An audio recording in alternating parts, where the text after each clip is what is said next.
Welcome. Today we're going to show you how to make a QR code for your business or for your website.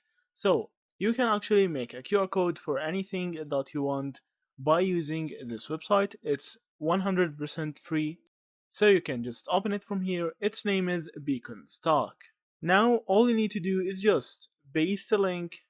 After that, you can add a design, color, logo, or frame or something. So also you can add a text, email, location, phone, SMS, WhatsApp, Skype, Zoom. Also you can add a QR code for Wi-Fi connection, event, or a PayPal or Bitcoin. So if I want to add a link for a YouTube channel, as you see from here, I can just put it like this. After that, I can add colors like transparent background, or I can add a gradient background with some color. As see from here, I can choose the color that I want. After that, the QR code will be saved.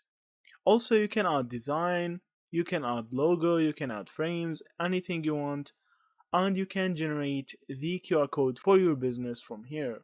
After you do that, you can just go on Canva and design it with a business card, and that's it. Now you have a full business card with your QR code with it. So that's it. Thank you for watching and see you in the next videos.